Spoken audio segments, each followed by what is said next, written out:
Prezados irmãos e irmãs, louvado seja nosso Senhor Jesus Cristo. Para sempre seja louvada nossa Mãe Maria Santíssima.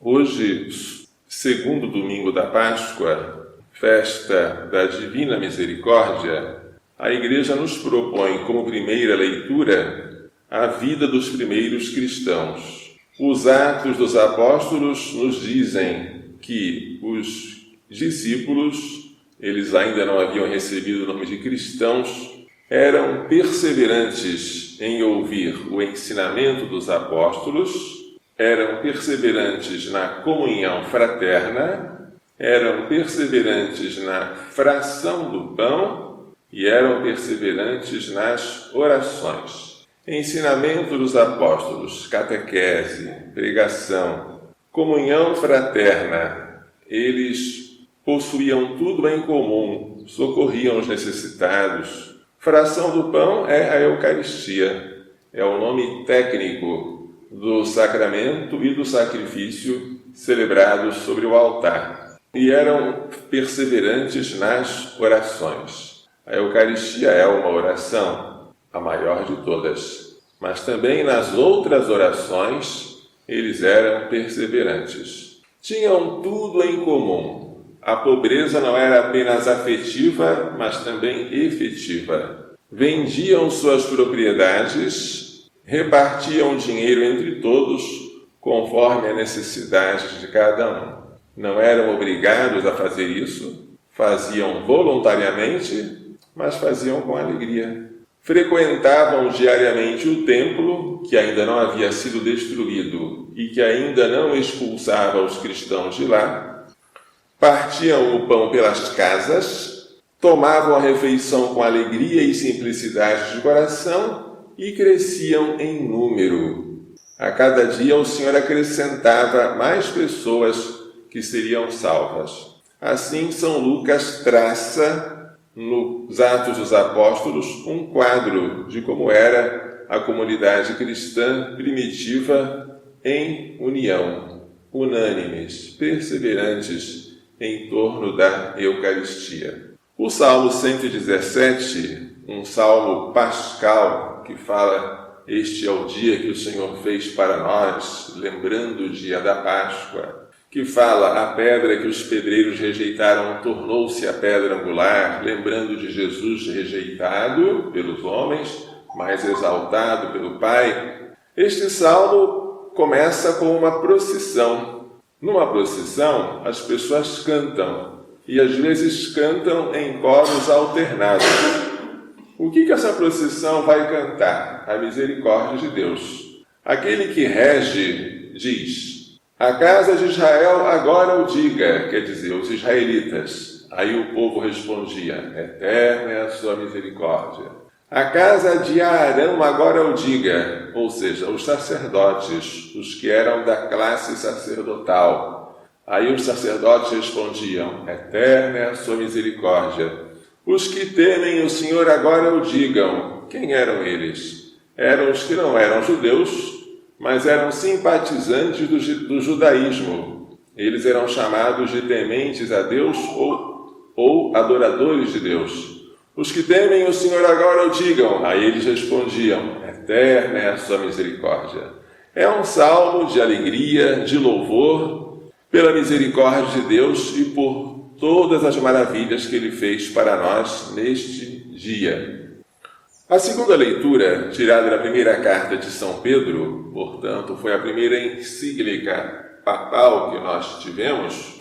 O primeiro Papa, São Pedro, escreveu uma carta para toda a Igreja, e esta primeira carta que estamos lendo agora, ela canta a misericórdia de Deus. Bendito seja Deus, Pai de nosso Senhor Jesus Cristo, em sua grande misericórdia, que foi que Ele fez. Ele nos fez nascer de novo. Como? Pela ressurreição de Jesus Cristo. Ele ressuscitou Jesus Cristo dos mortos e nos fez nascer de novo, para uma esperança viva, não é uma esperança qualquer, uma certa esperança, é uma esperança viva, para uma herança que não se corrompe. Esta herança é o céu, é a glória celeste, que não se mancha nem murcha, e está reservada para vós nos céus.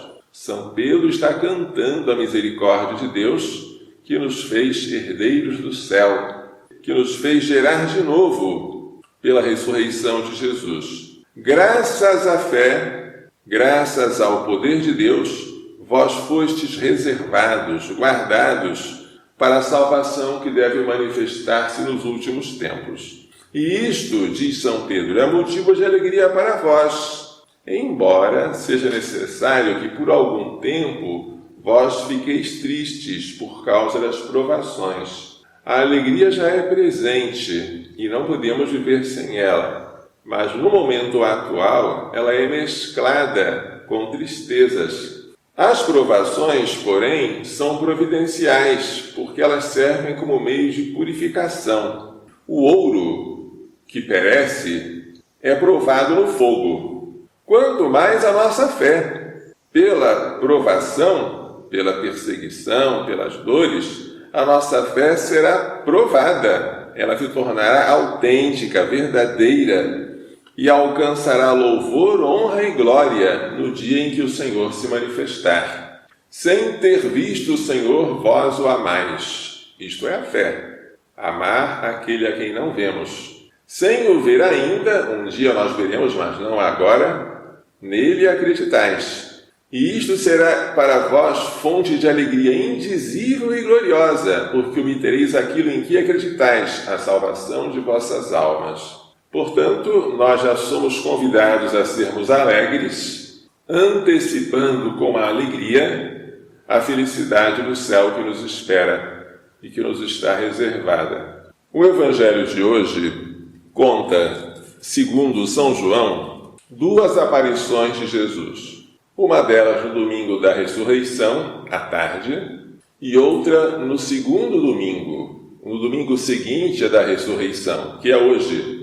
A primeira aparição se deu enquanto os discípulos estavam com portas fechadas, por medo dos judeus.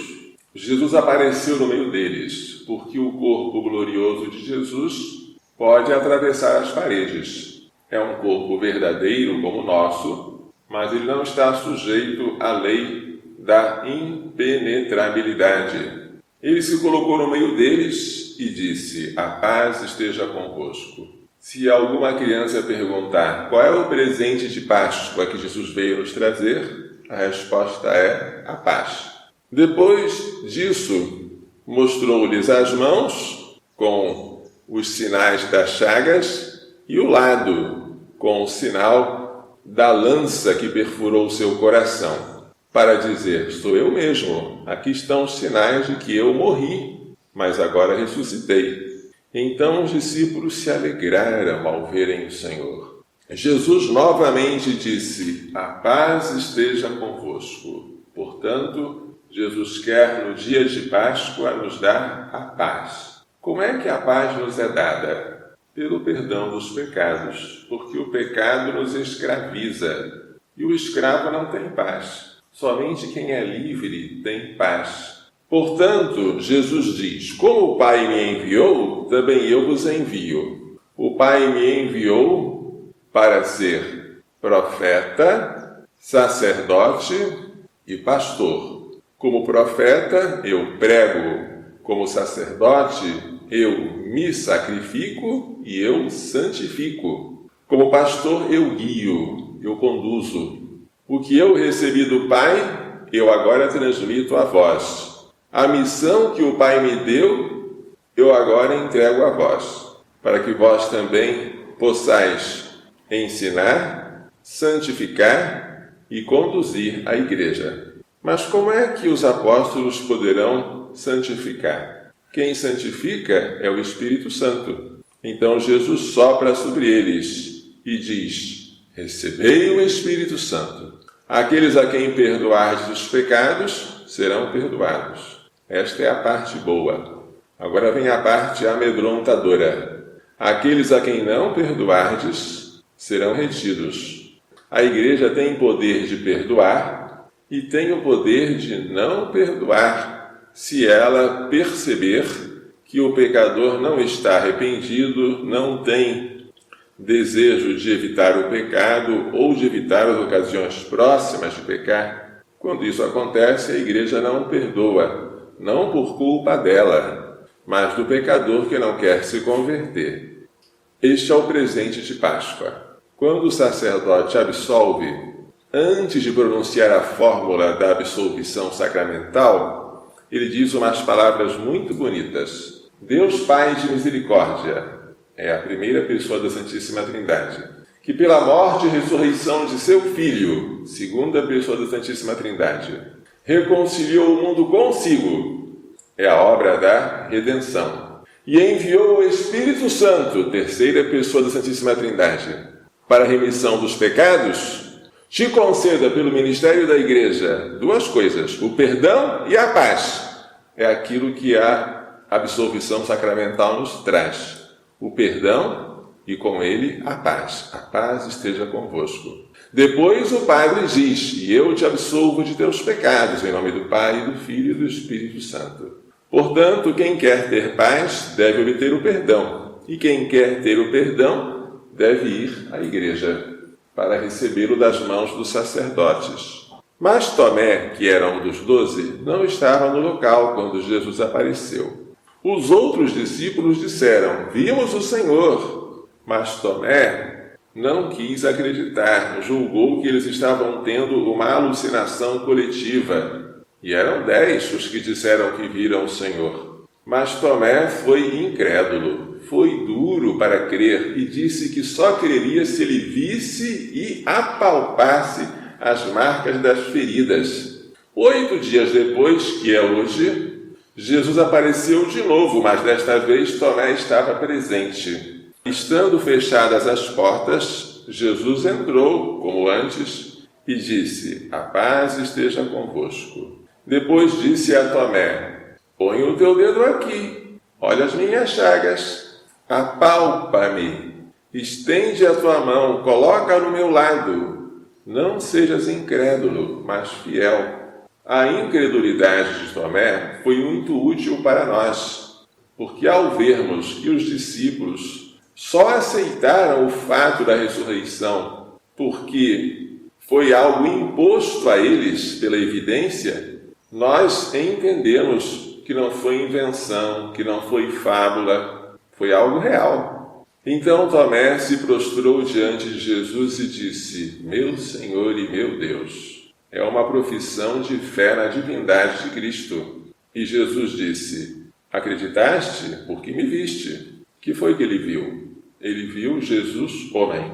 Em que foi que ele acreditou? Em Jesus, Deus. Ele viu uma coisa e creu outra. Isto já é fé. Mas, acrescenta Jesus, bem-aventurados os que creem sem terem visto. Nós nem sequer vemos Jesus como homem. E acreditamos que ele seja homem e Deus. Por isso somos mais felizes que Tomé. Creio em ti ressuscitado, mais que São Tomé, mas aumenta na minha alma o poder da fé. Na Eucaristia, Jesus está escondido. Ele não parece Deus e nem sequer parece homem, parece pão. Mas nós acreditamos. No Calvário se escondia tua divindade, mas aqui também se esconde tua humanidade. E nós o que fazemos? Creio em ambas. Eu creio na humanidade e na divindade de Jesus. E peço, como bom ladrão, no teu reino eternamente, tua salvação. Nós somos mais felizes que Tomé, porque não vemos Jesus nem como Deus, nem como homem, e acreditamos que ele está presente sob as aparências do pão e do vinho, com seu corpo, sangue, alma e divindade. Termina o Evangelho dizendo que Jesus realizou muitos outros sinais que não estão escritos neste livro. Tudo o que a Bíblia diz é verdade. Mas nem toda a verdade está na Bíblia. Há outras coisas em que nós cremos e que nos foram transmitidas pela tradição oral. Mas estes sinais foram escritos para que acrediteis que Jesus é o Cristo, Filho de Deus, e para que, crendo, tenhais a vida em seu nome. Portanto, São João quer que nós creiamos, porque é pela fé que obteremos a salvação. As pessoas de hoje não fazem ideia de como esse dia foi esperado. Santa Faustina, na década de 30, quando recebia as aparições de Jesus, tinha um desejo imenso de que esta festa da Divina Misericórdia fosse instituída. Jesus falou nesta festa para ela inúmeras vezes, mas, como a igreja é prudente, a igreja demorou muito, primeiro a reconhecer a devoção à Divina Misericórdia, tal como a irmã Faustina havia proposto por revelação de Jesus. Depois, quando o Papa São João Paulo II foi eleito, as portas se abriram. Ele escreveu uma encíclica sobre a misericórdia divina, Dives in Misericordia. Ele canonizou a irmã Faustina, que hoje é Santa Faustina Kowalska, e ele instituiu a festa da misericórdia no segundo domingo da Páscoa, que hoje nós celebramos. Quando eu era criança, eu me lembro que era uma ansiedade grande que um dia esta festa fosse litúrgica e reconhecida pela Igreja. Hoje já é uma realidade. E o Papa também deu indulgência plenária, que é o que Jesus prometeu a Santa Faustina que daria nesta festa. O perdão dos pecados e também dos castigos, das penas temporais e eternas. O entusiasmo com que Jesus fala dessa festa e desse dia deveria nos deixar muito, muito alegres. Mas a alegria de quem tem fé. Porque nesta festa você não vê muita coisa, mas você deve crer que Jesus quer derramar todas as compotas das águas dos céus, águas de misericórdia, para fazer jorrar sobre nós. O Papa São João Paulo II, por meio de um decreto da Penitenciaria Apostólica, de 29 de junho de 2002, concedeu indulgência plenária, ou seja, a remissão de todas as penas temporais devidas aos pecados, já perdoados quanto à culpa, nas condições habituais: confissão sacramental, comunhão eucarística e orações na intenção do Santo Padre, que em geral são um Pai Nosso e uma Ave Maria. A quem?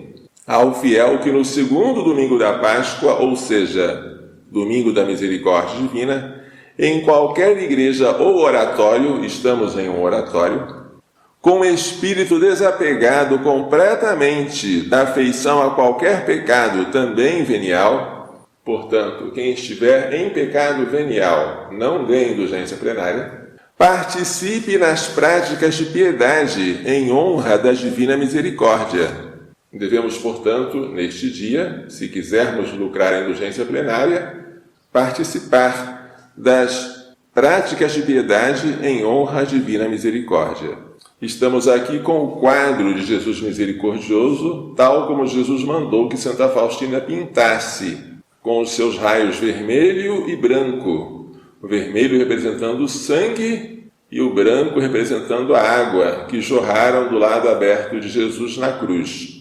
Ou, pelo menos, recite, na presença do Santíssimo Sacramento da Eucaristia, publicamente exposto ou guardado no tabernáculo, o Pai Nosso e o Credo, juntamente com uma invocação piedosa ao Senhor Jesus Misericordioso. Por exemplo, ó Jesus Misericordioso, eu confio em vós. Portanto, para lucrar a indulgência plenária hoje, é preciso pelo menos recitar diante do Santíssimo Sacramento, que pode estar exposto ou não, o Pai Nosso, o Credo e uma oraçãozinha: Jesus, eu confio em vós.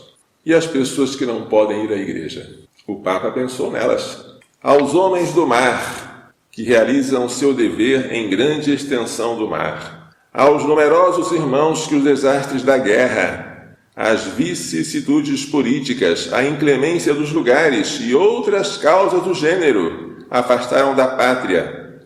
Aos enfermos e a quantos os assistem, e a todos os que por uma justa causa não podem abandonar a casa, ou desempenham uma atividade que não pode ser adiada em benefício da comunidade, também eles poderão obter a indulgência plenária no domingo da misericórdia. Então, se você não pode ir à igreja, seja porque o seu bispo não permite missas públicas, e se você sofre angústia por causa disso, mesmo assim você pode obter a indulgência plenária. Como? Se você não pode participar da missa, nem pode ir à igreja, como você vai obter a indulgência plenária? Se, com total detestação de qualquer pecado, como foi dito acima, e com a intenção de observar logo que possível as 3 habituais condições,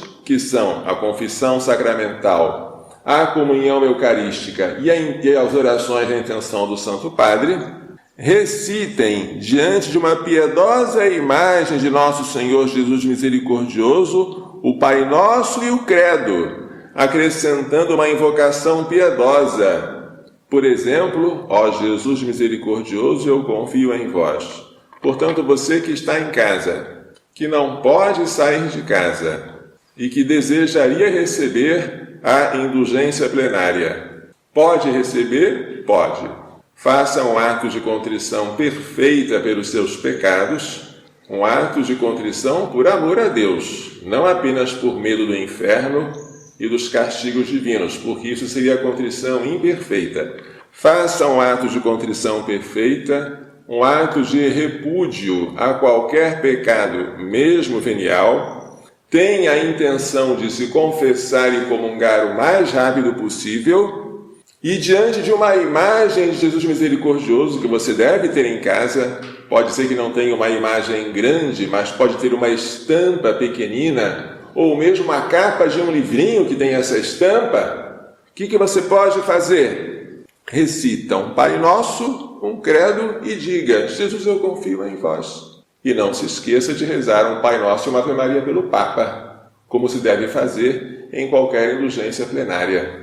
Vejam como é fácil. A Igreja, que é mãe, pensou em tudo. Em 2002, o Papa São João Paulo II já pensou em uma situação pela qual hoje muitos fiéis estão passando, para que eles não ficassem privados da misericórdia divina.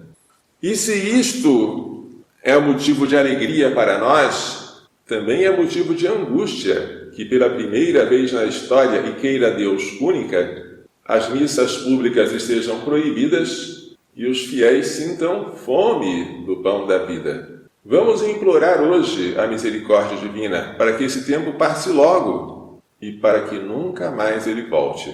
E vamos implorar também, fazendo propósito, não precisa ser uma promessa, mas um propósito. Se as missas públicas voltarem, se a comunhão for distribuída livremente como antes, eu faço propósito de que nunca mais vou desprezar a Eucaristia. Nunca mais, podendo ir à missa, eu vou ficar em casa. Podendo comungar, eu deixarei de comungar. Podendo fazer a visita ao Santíssimo Sacramento, eu deixarei para depois. Façamos este propósito, porque esta provação tem um sentido. Deus deve querer alguma coisa de nós.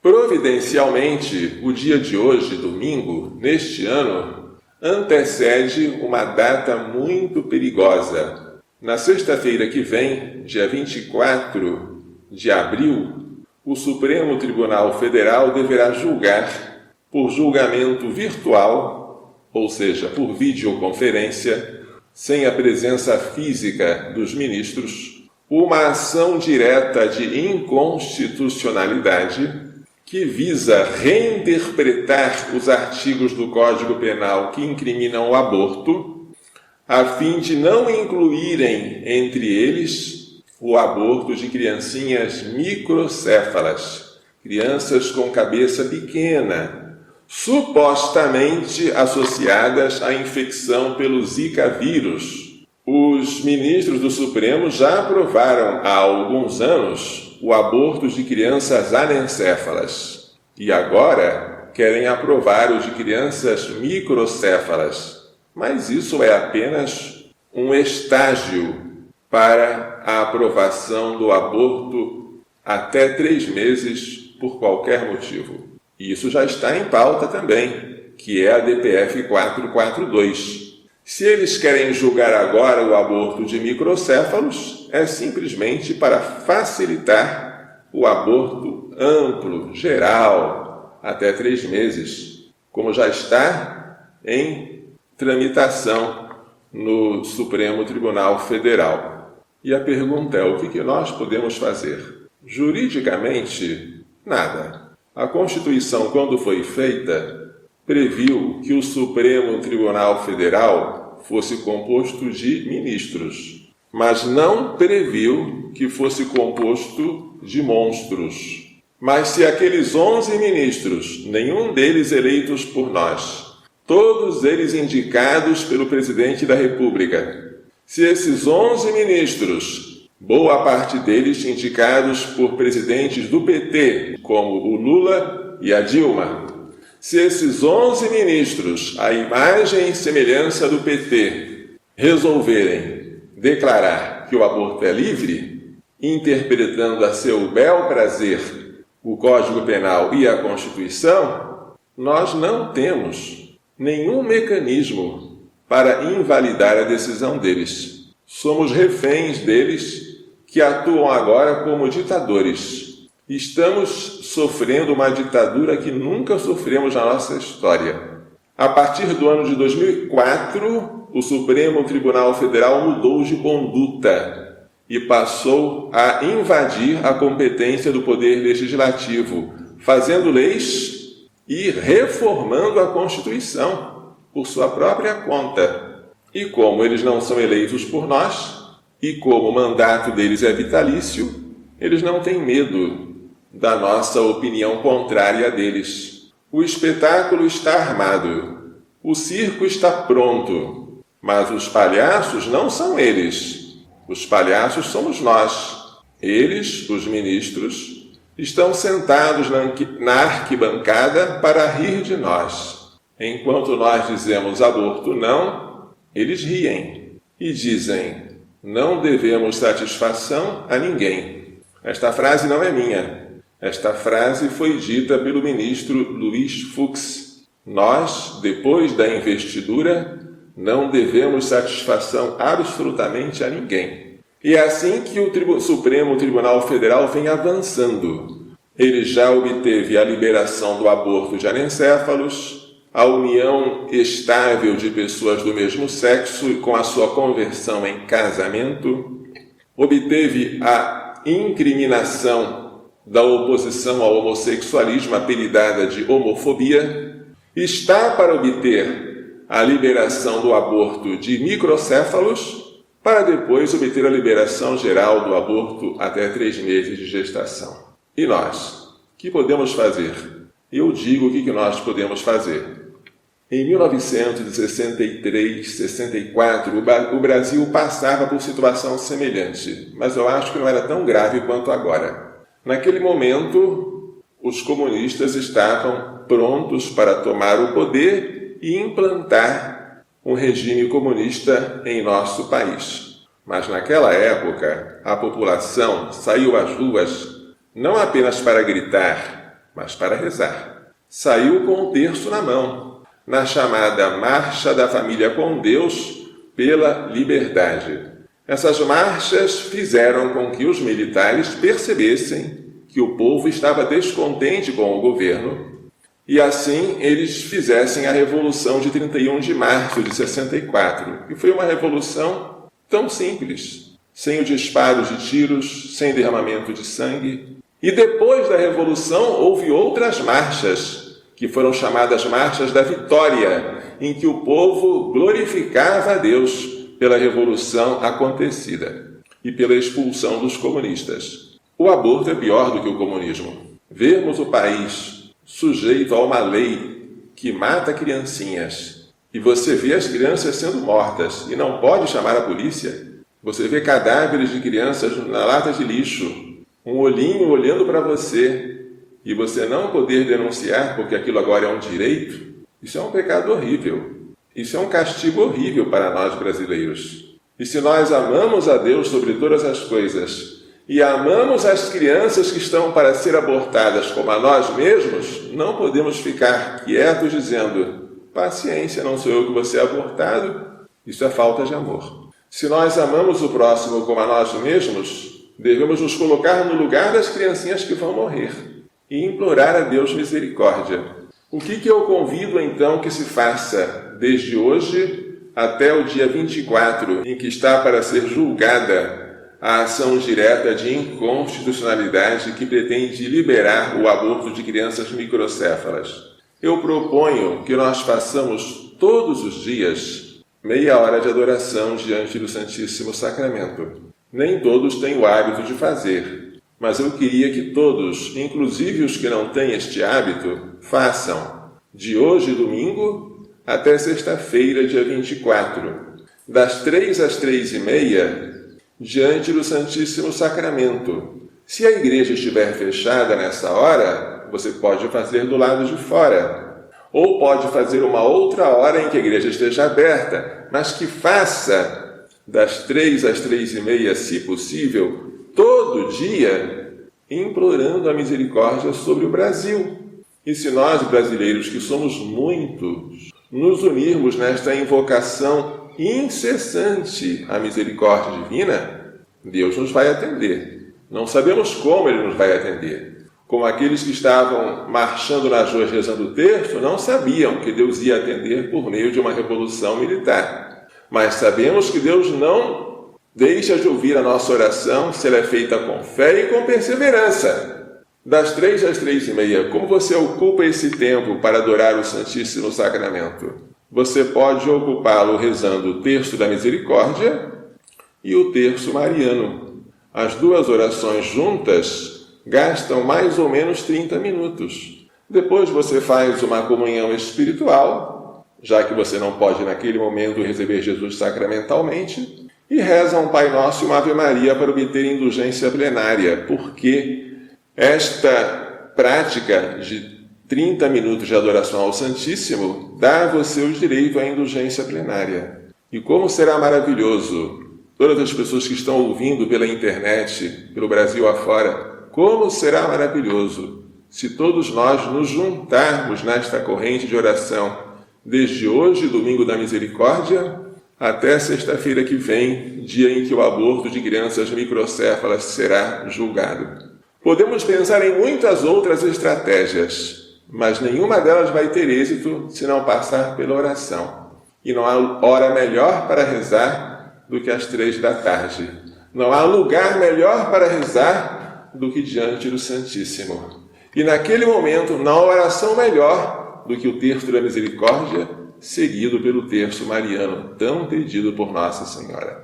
É um convite que eu faço a todos vocês, para que o Senhor se lembre do Brasil, esta terra que já nasceu católica, que nasceu quando foi celebrada a Santa Missa e lhe foi dado o nome de Terra de Santa Cruz. Que nosso Senhor não ceda seu lugar a Satanás, que Maria Santíssima, Rainha do Brasil, Nossa Senhora Aparecida, continue a reinar e esmague a cabeça da serpente, juntamente com o seu filho, que já a esmagou na cruz. Que Maria Santíssima, Mãe de Misericórdia, nos faça entender e pôr em prática as lições desta liturgia.